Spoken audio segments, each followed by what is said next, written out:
range that was paid was, I think, about between 180 and maybe 200, thereabout, yes. But then the person who introduced you to it gets some sort of percentage. Like a commission? Yes, or a commission, yes, basically. In Nigeria, the prevalence of infertility is 5%, while secondary infertility, 8%.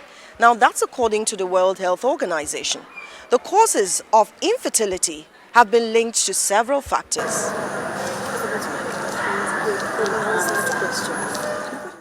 You could have tubal causes, meaning there's a problem with the tube. Either the tube was not formed well, or it's absent, or it's blocked. You know, different things could be wrong with the tube, or the mechanisms of the tube working are faulty.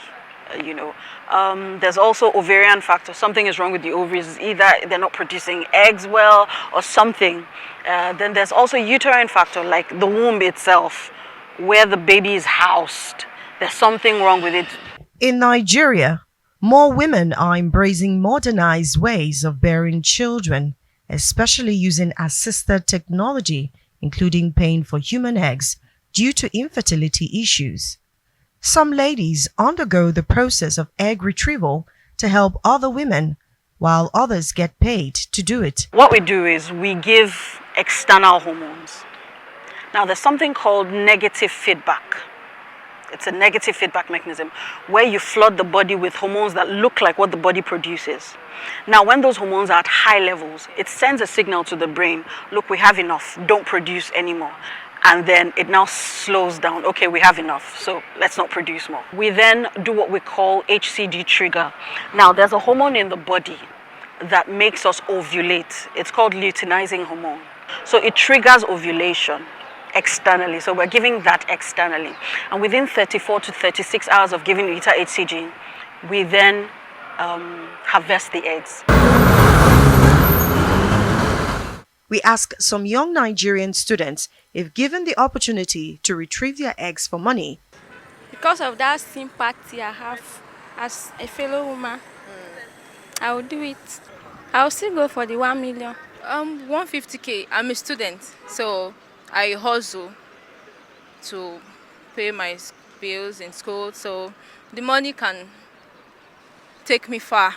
The fertility doctor speaks about how hospitals source for human ovum and that most young ladies who engage in the trading are undergraduates. In recent times, I think it's more of, I've seen lots of word of mouth. I've also seen people walk in. They just see this is a fertility center and they just walk in. Okay, do people need donors? I've seen that happen. You shouldn't donate more than 5 times in your entire lifetime. For most of the ones I've seen, it's the money. There are a few that have come with maybe their relatives, they want to help out. Most of the donors are university students.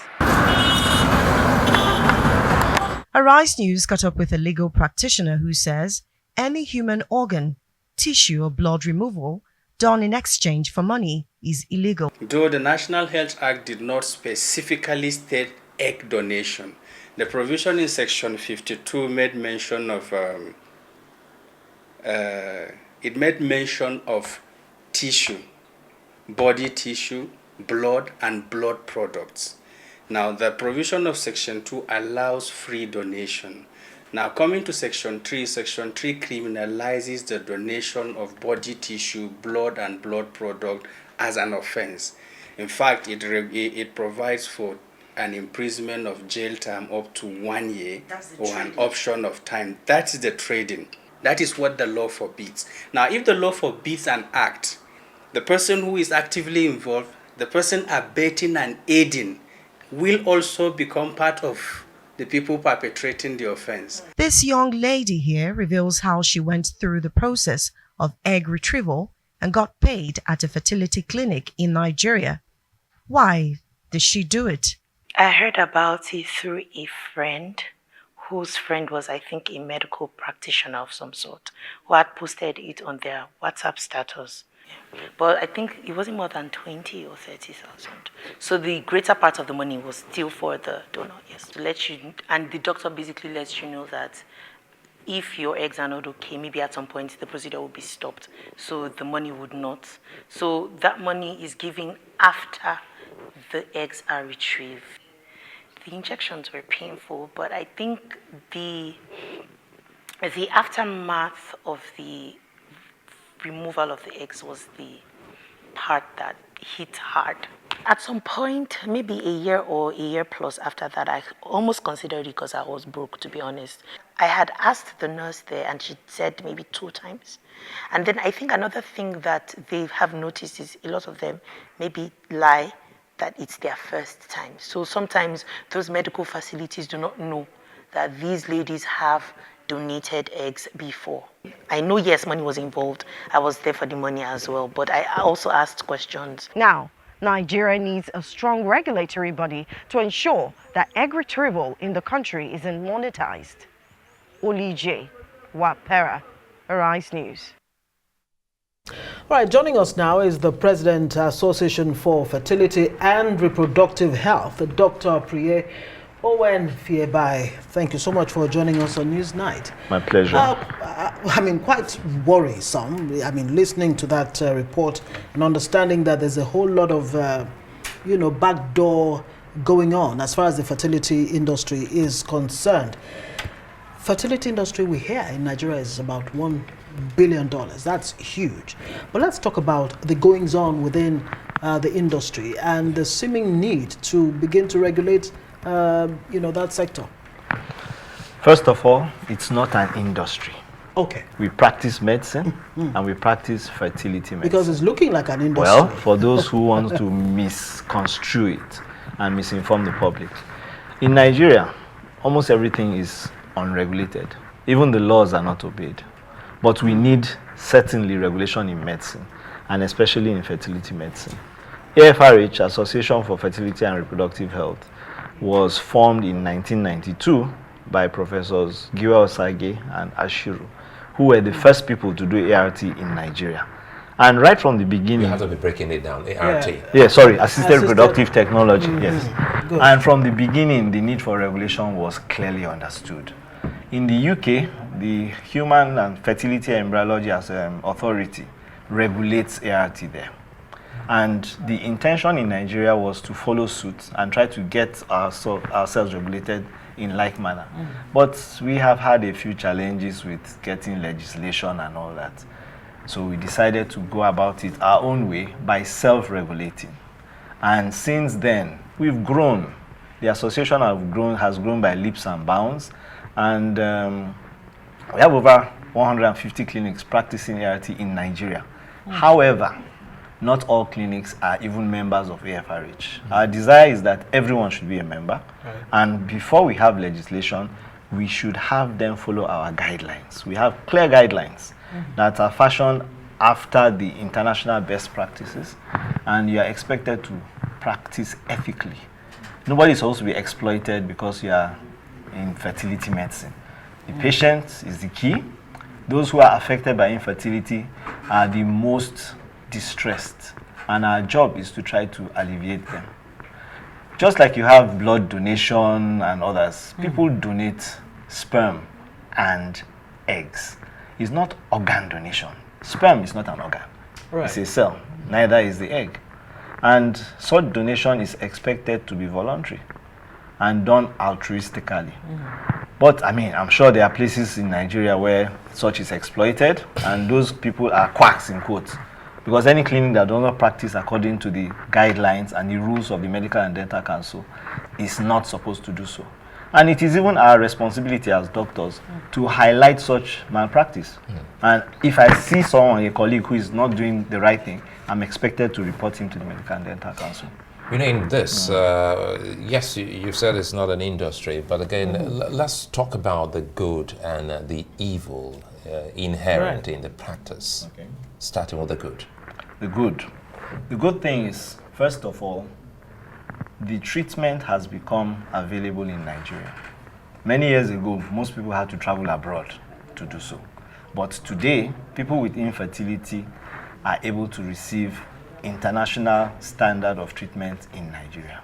I recall when I started my practice in the early 2000s, most of the patients we had were advanced in age, women in their 40s, and they had lost that opportunity because the biological clock in the woman ticks very fast, and after 40, the likelihood of you getting pregnant reduces significantly. But the demographics of women we are seeing now has changed, and we have a lot of young women because we are recognizing it early and we're able to treat them early. So the spectrum of whatever can be done anywhere in the world is done here, and there are centers across the whole of the country where these services are provided in both the public and private sector. I work in University of Port Harcourt Teaching Hospital, and we provide assisted reproductive technology at significantly discounted costs, so as to ensure that people who are not of means are able to also receive the treatment. And this is not limited to UPTH. We also have public centers in Benin, in Lagos, in Abuja here, and in Jos and a few other places. The intention is for us to provide universal health care, and anyone who desires it should be able to get access to that kind of care.